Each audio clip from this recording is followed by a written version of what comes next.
दोस्तों, चिंटू नाम का एक लड़का था। वो लड़का बहुत ही शरारती था और हैरत की बात तो ये थी कि वो लड़का पढ़ाई में बहुत ही होशियार और समझदार था। लेकिन पढ़ाई के साथ साथ वो बहुत मस्ती भी करता था। क्योंकि गर्मी छुट्टी लग चुकी थी, यानी उसके स्कूल में गर्मियों की छुट्टी लग चुकी थी। वो घर में बहुत शरारत किया करता था और वो अपनी छोटी बहन को बहुत परेशान किया करता था। उसके मम्मी पापा के सामने वो बहुत ही शरारत किया करता था। फिर उसके मम्मी पापा के समझाने के बावजूद वो मस्ती भरी बातें किया करता था और बहुत ही शरारत किया करता था। फिर चिंटू गर्मियों की छुट्टी बिताने के लिए अपनी नानी के घर जाने का प्लान बनाता है और अपने माता पिता से इजाज़त लेता है। फिर उसके माता पिता भी उसको नानी के वहाँ जाने की इजाज़त दे देते हैं। चिंटू को शहर की भीड़ भाड़ और तंग गलियों से गांव की हरियाली खुलापन ज़्यादा पसंद था। फिर एक दिन चिंटू अपनी नानी के घर यानी ननिहाल पहुंच गया।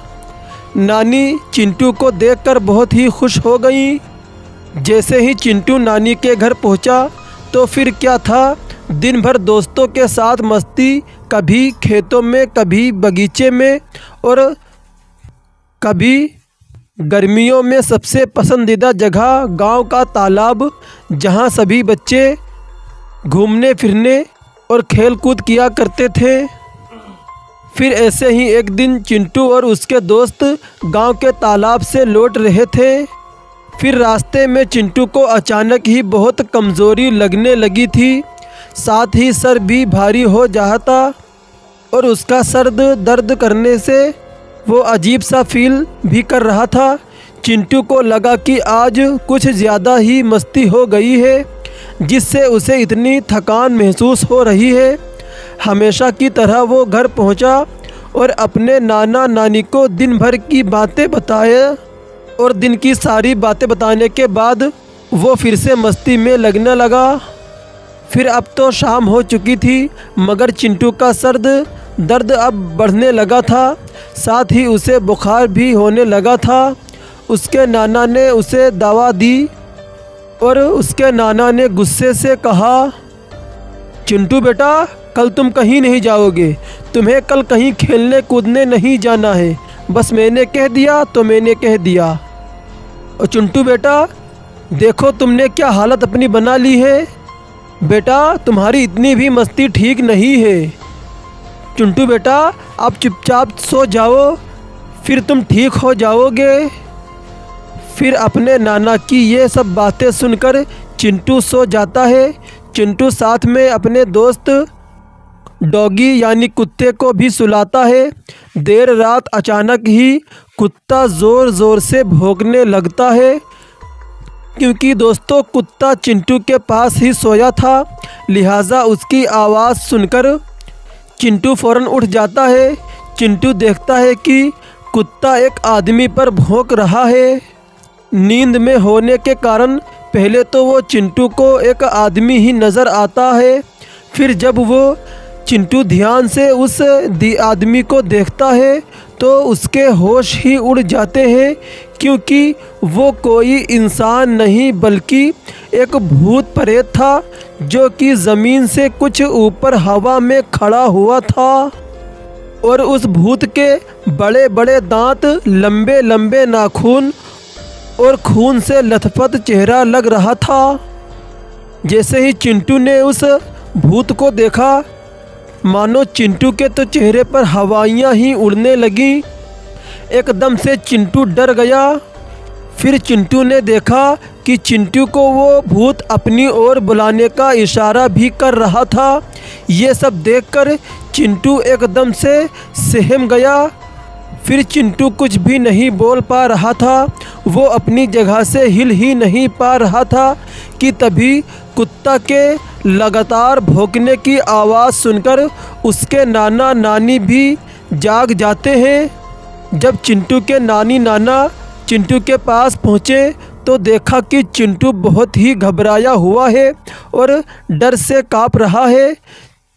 जब नाना जी ने उसे हाथ लगाया तो पाया कि उसका शरीर एकदम ठंडा हो गया है। फिर नाना जी ने सबसे पहले चिंटू को अपनी फ्रीज से निकालकर पानी का बोतल लाया और पानी पिलाया और कुछ देर तक अपना हाथ उसके सर पर रखा और चिंटू के चेहरे पर पानी से छींटे भी मारे। चिंटू कुछ बोल ही नहीं पा रहा था क्योंकि चिंटू एकदम बेहोश हो गया था। नाना जी के कुछ समझ में ही नहीं आ रहा था कि आखिर चिंटू को क्या हो गया है। चिंटू एकदम से एक मूर्ति की तरह हो गया था। फिर जब चिंटू ठीक हुआ तो उसके नाना ने पूछा कि चिंटू बेटा, क्या हुआ है तुम्हें? तुम इतना डरे और परेशान क्यों लग रहे हो बेटा चिंटू? और बेटा चिंटू, ये कुत्ता क्यों भौंक रहा है? बेटा चिंटू, बताओ मुझे क्या हुआ है? तुम्हें डरने की कोई भी ज़रूरत नहीं है क्योंकि मैं और तुम्हारी नानी ही तुम्हारे पास है। बेटा तुम डरो मत, मुझसे सारी बात बताओ। नाना जी की बात सुनकर तभी चिंटू घबराते और डरे हुए सारी बात बताई। फिर अगले दिन ही चिंटू को गांव के पंडित के पास ले जाया गया, जहां पंडित ने बताया कि कल जब चिंटू तालाब से दोस्तों के साथ खेलकर लौट रहा था तब उसने वही रास्ते में एक जगह पेशाब किया था जहां किसी की चिता जलाई गई थी, जिस वजह से उस व्यक्ति की आत्मा का अपमान हुआ। इसीलिए वो प्रेत आत्मा इसके पीछे पड़ गया है। जैसे ही पंडित ने ये बात बताई, चिंटू और चिंटू के नाना और नानी जी बहुत परेशान हो गए। फिर वो दोनों रोने लगे। फिर चिंटू के नाना ने विनती करते हुए बोला, पंडित जी, आप ही इस समस्या का निवास कर सकते हैं। पंडित जी, आप ही हमें इस मुसीबत से निकाल सकते हैं। तभी पंडित जी ने एक अभिमंत्रित ताबीज़ देते हुए कहा, ताबीज़ चिंटू के गले में डाल दो और फिलहाल कुछ दिनों के लिए यहाँ से चले जाओ। दोस्तों, फिर नाना जी उस ताबीज़ को चिंटू के गले में डाल देते हैं। फिर कुछ समय बाद सब कुछ ठीक हो जाता है और चिंटू भी एकदम से ठीक हो जाता है। फिर चिंटू ने अपने नाना और नानी से इजाज़त ली और शाम ही की गाड़ी से अपने घर लौट आया शहर में वापस। उसके बाद से फिर चिंटू की कभी भी तबीयत ख़राब नहीं हुई और उस तावीज़ के फ़ायदे से चिंटू के पास कभी कोई प्रेत उसके आसपास भी नहीं आई। दोस्तों, ये खौफनाक कहानी यहीं पर समाप्त होती है। दोस्तों, वो कहते हैं कि अगर हमें अनजानी जगह पर पेशाब आ जाए तो पेशाब करने से पहले हम लोगों को खांसना चाहिए, ताकि अगर कोई अदृश्य शक्ति वहाँ मौजूद हो तो वो वहाँ से दूर हट जाए। इसीलिए हमको कहीं भी बाहर पेशाब करने से पहले खांस लेना चाहिए। दोस्तों, कहानी कैसी लगी प्लीज़ हमें कमेंट करके ज़रूर बताएं।